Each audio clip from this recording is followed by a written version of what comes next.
The Great North Indian Summer. There's a reason they call it a heat wave in these parts of the world. Since we've got a few days before we head back up to the hills, we figured we'd pay homage to the city we live in by packing our weekend with bits of what we love about Delhi. Hi, how are you? Hi, how are you? Yeah? Great Nice to have you here. Thank you for seeing Hi. us, and we're only here to get freebies. Great, excellent. And it's an amazing place. So I'm just hoping you guys have the fun that you guys are missing in your life right now. As long as I don't break my shin, I'm good. That's lovely. Johan apparently does. I took classes 20 years ago.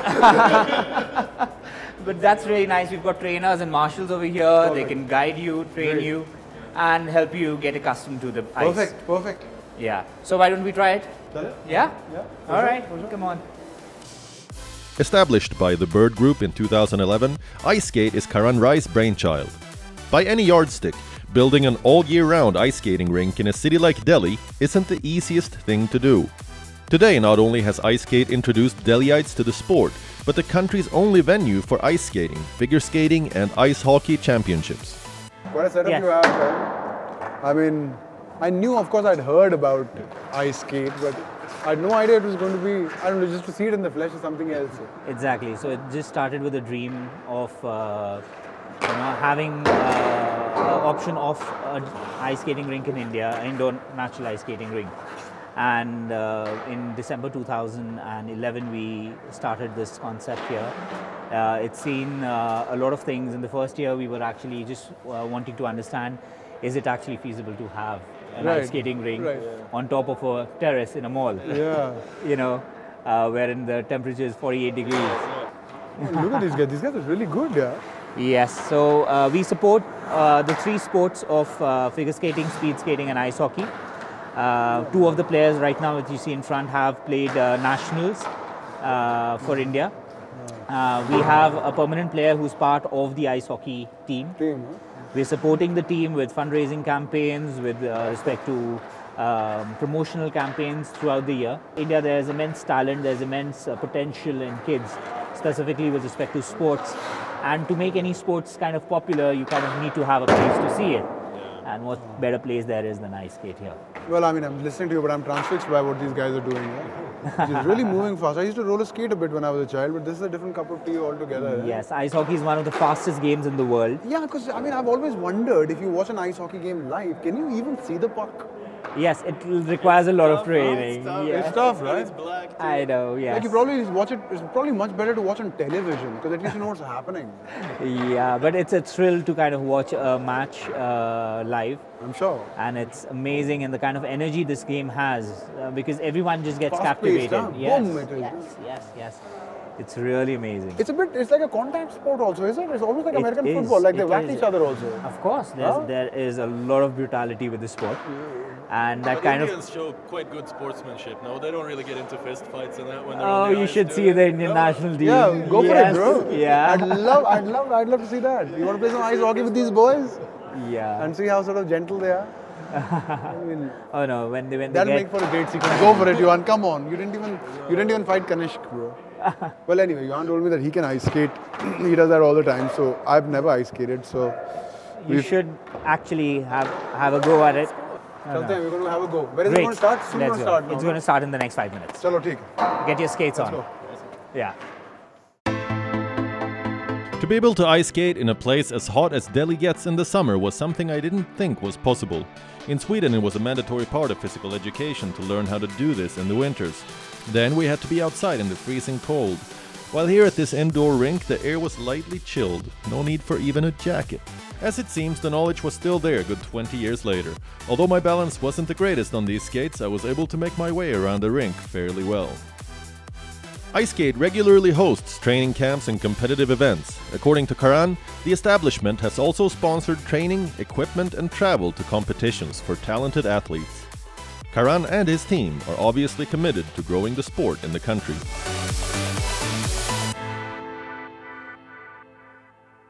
ऊपर जा कर क्या मिलता है? I mean, like, is that seriously a question? I climb for fun. I climb for my passion. I climb to stay fit, basically. Generally, the view is much better from up there. ऊपर जाके मुझे satisfaction मिलता है. Climbing is happiness for me. After we climb, it's a feeling of satisfaction that we get. ऊपर जाके क्या मिलता है? कुछ नहीं, मिट्टी है, कांच है, कभी-कभी अच्छा व्यू मिल जाता है। ऊपर जाके you get to know yourself, like what you're capable of, and it gives you the sense of satisfaction if you're up there. If you get to the top, it's just a completion of the whole process, which is like very organic and satisfying. To get up is a lot of blood, sweat and tears, and mostly just peace. Because the rock is there, that's why you gotta climb it. And because once you've climbed one, then there's no resisting the urge to climb the next one.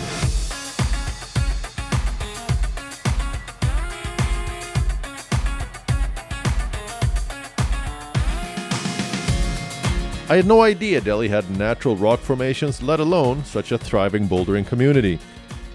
We're in Sanjay Van, a sprawling city forest spread over 785 acres in South Delhi.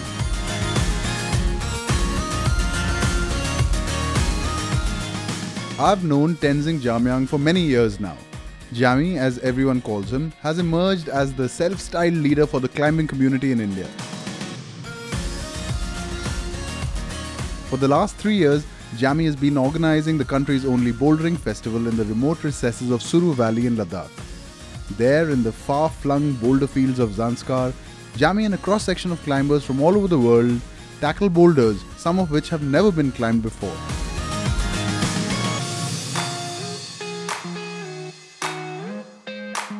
For people in the sport, these are new frontiers and it doesn't get more exciting than that. I went for the festival in 2016 and this year I'm hoping that both Johan and I can cap our year of travel in Suru Valley. Alright, back at it. Alright. So then, if he falls, we try to keep his head from touching the floor kind of thing? It's No, a bit no, like no. acro yoga? Or? No. You just kind of want to, if he doesn't land it correctly, you support his shoulders. Shoulders Make as well. sure he lands on the pad. Right. He's not going to fall though. It's he's got it. But still. Come on, Siddhartha. He's a pro.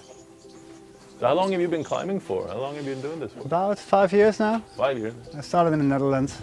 Okay. Just indoor. Yeah.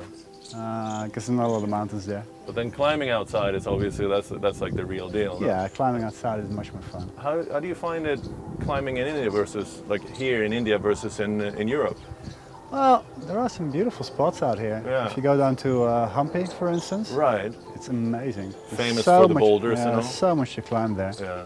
So what I find when I'm home in Sweden is that there's only so many months a year that you can climb because the rest of the year is just snow and freezing. So I think here, considering that it's so hot, you actually get like 12 months of climbing every year pretty much. No. You get like in the winter you go to the south, like Hampi, that's the season there. Yeah. During summer it gets too hot or too wet because of the monsoon. But then in summer the Himalaya is lovely. Yeah. So you go up into the mountains and there's plenty around there. Right. That gets too cold in winter. So. Yeah, true.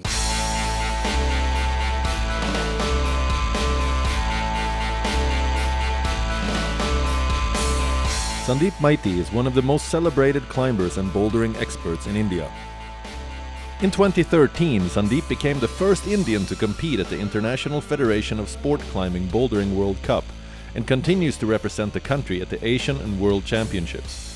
Accomplished at creating new routes, Sandeep has several first ascents in Hampi, Badami, Leh and Ramnagaram to his name. He's one of the few climbers in India to have made climbing his profession. Sandeep trains for 2 to 3 hours a day on core strength, endurance and power. Wow, it looks incredibly hard here. I tried some slacklining, it was... That's even harder, bro.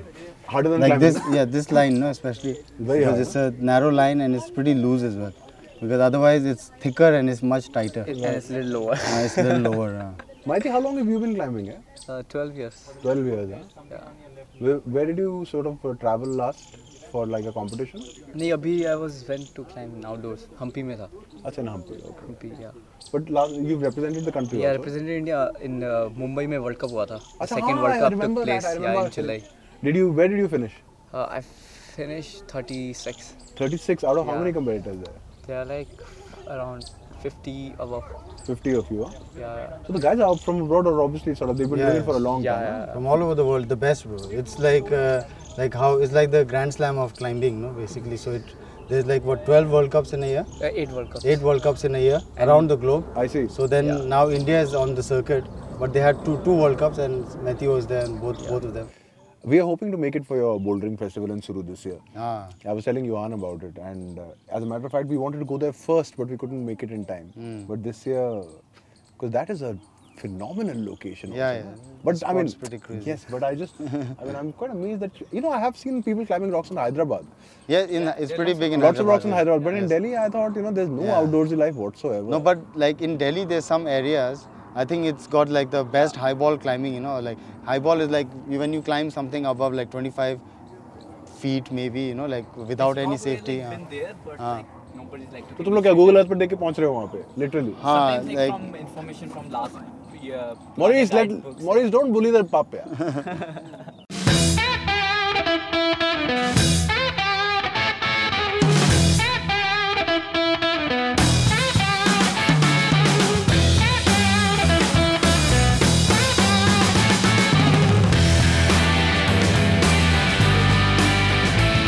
Motorcycling has really exploded in Delhi over the past few years.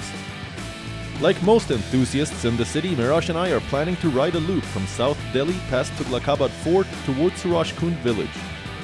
From there we'll take the radial road that goes to Faridabad and turn off toward Gurgaon. As picturesque roads go, this is by far the most scenic ride in this town. With no commuter traffic on Sundays, this route is taken over by motorcyclists on superbikes, cruisers, vintage cars, you name it. Miraj and I are planning to stop by for breakfast at a popular bikers hangout called Throttle Shroddle.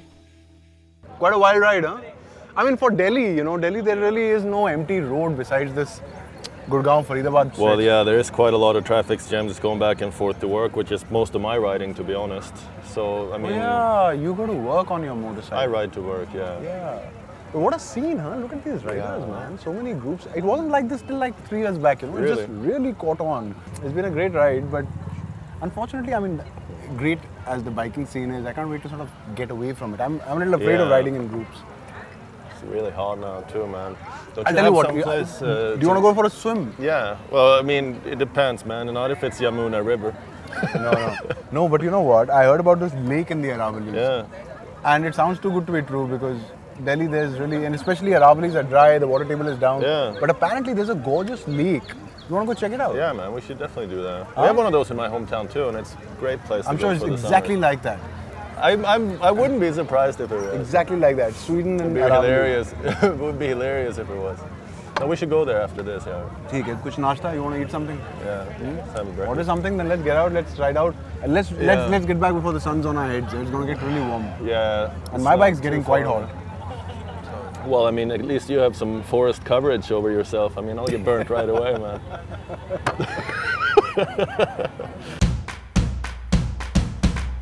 Miraj wants to go to this lake called Death Valley. Not very enticing, I have to say. Plus, it sounds too good to be true. I can't possibly visualize a lake in Delhi with water clean enough to swim in. Miraj is prone to exaggeration, but even by his standards, a blue lake with crystal clear waters, that is seriously over the top. I have a feeling we're going on a wild goose chase here.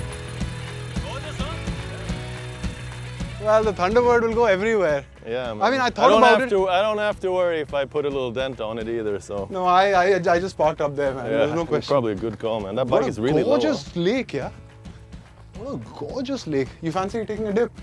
I'm pretty sure I will. Hello, ji. Hey. मैं मिराज हूँ, ये योहान है. हमने आपकी झील के बारे में सुना था. विकास बढ़ाना. विकास बढ़ाना.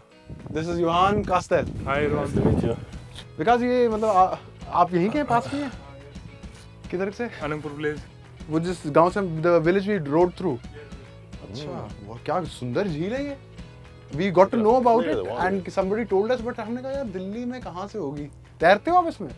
नहीं तैरते हो, साइड में तैरते हैं वहाँ पे. Safe है तैरने के लिए? Safe to swim? I think you should go first. Just to make sure. And if you can make it back. Just to make sure there's no crocodiles for you. Yeah. मगरमच्छ तो नहीं है? No, only fish. So maybe while you're at it, just like catch a few and pull them out. Like, don't the Swedes do the spear fishing thing? No? I think it's the Aussies. It's the Aussies? Ah, okay. I thought maybe the Swedes also do it. Swedes are organic, you know how it is. In net. Wow, this looks gorgeous, yeah. All right, let's get into the water. Let's jump in, man. Let's jump in. Oops, excuse me. Careful with that helmet, man. Yeah, thankfully it's on You're sand. gonna want to crash your head in it, not nothing. It got too hot in this, eh? It's so Tu hot jana right pakka? now. Yes, yes. Ah, no problem. Chalo, theek.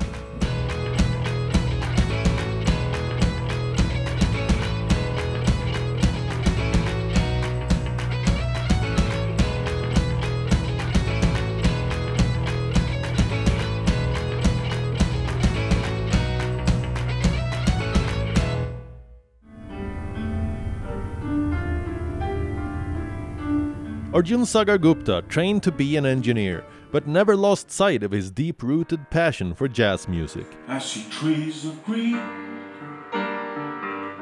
red roses too. I see them bloom for me and for you. From his early teens, Arjun was as smitten with the genre as he was with pianos. After an early love affair with the guitar, Arjun shifted his entire focus to playing the keys and ended up studying the instrument at the Delhi School of Music. I see skies of blue. In 2007, he went to the United States on a Fulbright scholarship to study in fusion arts. Bright blessed day. Arjun finally realized his ambition of opening a jazz club in 2010. And I think to myself, Arjun has a number of grand pianos in his collection in different stages of restoration. Some of Arjun's heroes like Wayne Shorter, Herbie Hancock, Zakir Hussain and George Duke have all played and autographed the grand piano that occupies prime real estate in the living room in Arjun's house in South Delhi. This is the happy space for musicians. Wow, man, I've been coming here for so long, I had no idea this existed. Are you a musician? Well, amateur, yeah. Amateur musician. I mean, yeah, I can sing. Yeah. But the entire point of this room is essentially that. It's like, I wanted to create a space, as a musician, as somebody who's gone around the world and played like in a lot of clubs and spaces. Right. What you usually find is, very few people actually take care of musicians. Despite the fact that the reason why people are coming to their bar or their restaurants or whatever it is to listen to the musician. And one of the main problems is space. Everyone has to optimize their space, right? So when you're a musician, you're sort of playing somewhere. You go in 3-4 hours before the show. You do a sound check. You're tired. You need some space which is yours, where you can sit and relax. You don't have to fight for a table. You can't tell a musician to get off a table because it's somebody else's. Yeah. They're here to play the music they want to play. And if you give them that space and that freedom, they're always in the right frame of mind when they get on stage. So the music that comes on stage is like that much more beautiful because they're doing what they want to do from the right perspective, from the right frame of mind, with all the facilities that they require, with all the support that they require. Well, I think that's what really differentiates the piano man, that it's about the musician. And even Johan's been coming here for a while, eh? Yeah, I've been coming here for about a year, I suppose, through expat friends and all.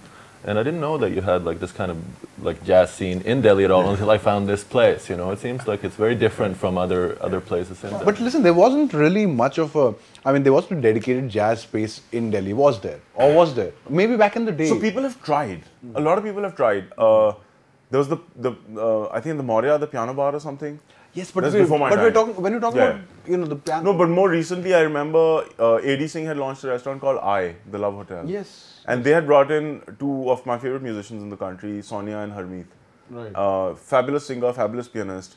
And they were doing a residency at And I went there quite a few times to hear them because they're really, really good. So people have tried, but like I said, the ideology and the intent, no? They've tried it from the perspective of, hey, it's cool to have jazz playing. But it hasn't been a music-centric focus that, hey, I'm doing this for the art and the culture. I'm doing this for a reason. Like, if you ask me why I'm doing this, I'm clear. I have a couple of reasons. The first reason is exposure.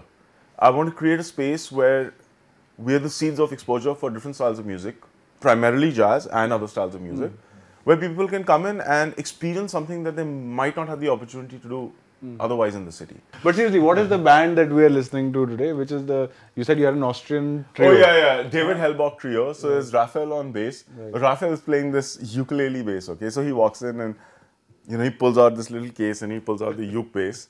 And I'm like, That's got a plug-in, is it? Yeah, but I was like, can I organize an upright bass for you or something? You know, because it's a piano trio. I've never seen that happen before. He's like, no, I'm good. Like, genuinely a little worried about how it's going to sound. Huh? Ukulele bass. Wow. So, you know, you have ukuleles. So it's slightly larger than a ukulele. It's got thick bass strings. And right.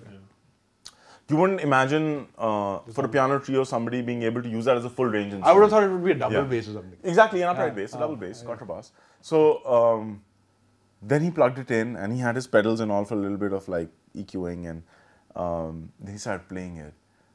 I swear, you shut your eyes. Really? You'll hear it, but in the sound check, like you shut your eyes and it sounds like a freaking like upright bass. It's so beautiful. It is. Huh? Beautiful, beautiful. The drummer, Reinhold, that's mad guy, man. Just the technique, the sound, the sensitivity, the dynamic, it's beautiful. And David's also doing something interesting that very few people David's on the done. piano. Yeah. David. He is, he's got this little trigger pad, Korg trigger pad, and he's got a separate mic coming out of the piano. So we've got a mic hanging in the front section of the piano inside. And so he's using that to capture sound and add effects. So he's playing the piano, and on an acoustic piano, he's adding effects. It's really cool. That's amazing. So the piano's got like 4 mics on it today because we've got this seducer body condenser, and then we've got 2 overheads in AB configuration, and then we've got this 1 mic for like, it's super. So you'll hear some interesting things because normally piano trios are fairly straightforward. Right. In terms of, you know, piano bass drums. Right. So he's throwing a bit of... He's throwing some interesting stuff in, and I mean, and he's a phenomenal pianist because he was, in the soundcheck he was playing a Thelonious Monk tune, and he had it down. Like, you can see that one of his big influences is Monk. Is Monk, huh? In his style of playing, in his style of sort of improvising and expression and all, he's got that sensibility down pat. Sounds good. It's gonna be a crazy night. Let's go catch them.